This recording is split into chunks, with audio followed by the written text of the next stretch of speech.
Assalamualaikum warahmatullahi wabarakatuh.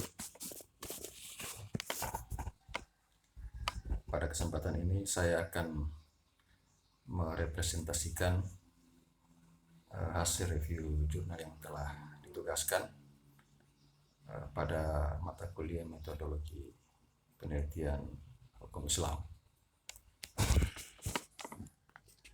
Jurnal yang akan saya review berjudul Poligami dan Keadilan dalam Pandangan Muhammad Syahrur, Studi Rekonstruksi Pemikiran. Jurnal ini ditulis oleh Yassirli Amrona Rosyada dengan afiliasi atau bekerja pada Pondok Pesantren Ridwan Tulung Klaten di Indonesia dengan email yassirli@gmail.com.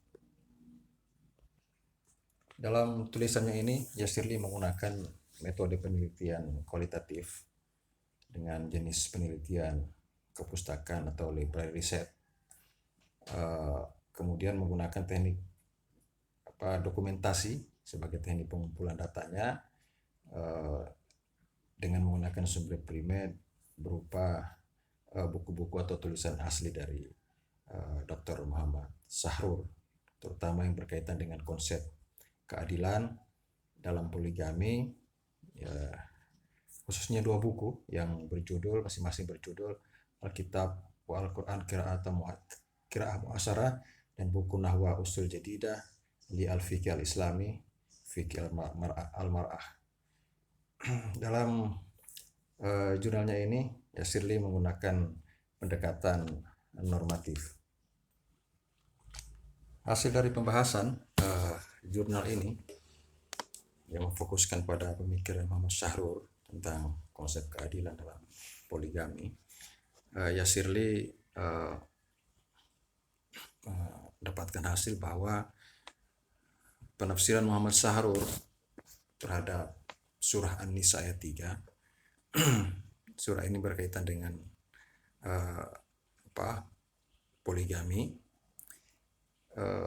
Syahrur menafsirkannya secara berbeda dengan penafsiran umumnya para ulama atau yang disebut dengan jumhur ulama.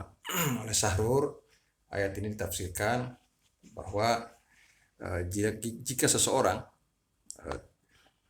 merasa takut tidak dapat berbuat adil pada anak-anak yatim, maka dia boleh menikahi 2, 3, maksimal sampai 4 orang janda. Tapi janda tersebut harus masing-masing memiliki anak yatim. Berbeda dengan jumhur, bahwa jumhur tidak mengharuskan janda-janda tersebut memiliki anak yatim. Sementara Syahrur mensyaratkan 2, 3, atau 4 janda ini masing-masing harus mempunyai anak. Kemudian Yassirli melanjutkan dalam hasil pembahasannya, jika ada kekhawatiran tidak akan mampu berlaku adil di sini baik terhadap anak-anak sendiri maupun dengan anak-anak para janda tersebut, maka cukup menikahi salah satu di antaranya, tidak lebih dari itu. Tetapi syaratnya tetap yang dinikahi tersebut harus memiliki anak atau anak yatim. Kalau jumhur tidak mengharuskan, sebagaimana sudah dikatakan tadi, tidak mengharuskan adanya anak.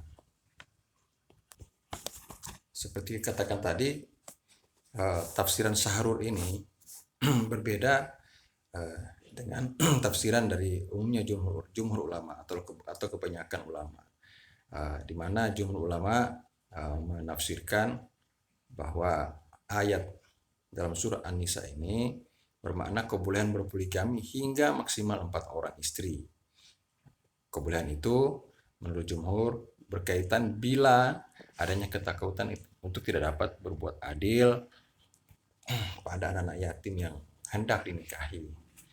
Baik ketakutan untuk tidak dapat berbuat adil tersebut berkaitan dengan dalam hal mempergauli maupun dalam memberikan mahar.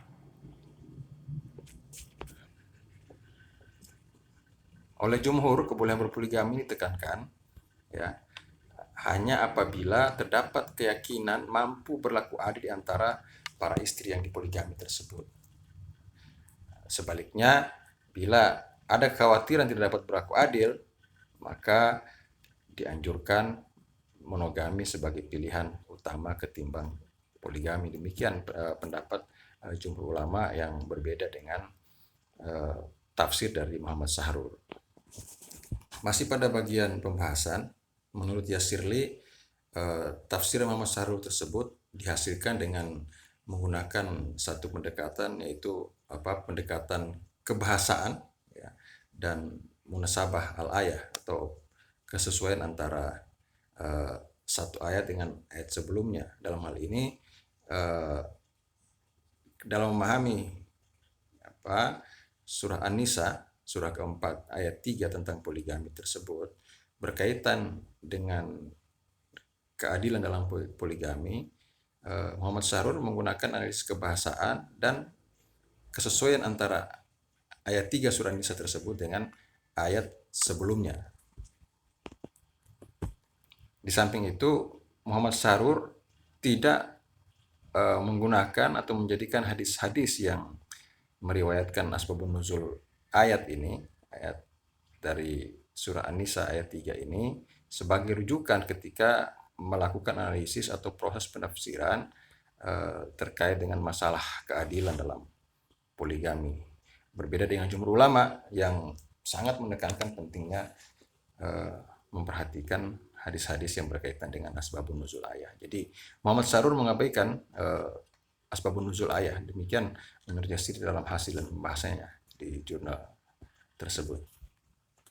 Dari hasil dan pembahasannya ini, kemudian Yasirli menyimpulkan bahwa tafsir dan pemahaman Muhammad Sahrur tentang masalah keadilan dalam poligami yang merupakan tafsiran upaya menafsirkan surah An-Nisa ayat 3, menurut Yasirli banyak mengandung kelemahan. Kenapa? Karena tidak mengindahkan atau mengabaikan sama sekali asbabun nuzul ayat yang bersumber dari hadis-hadis Nabi.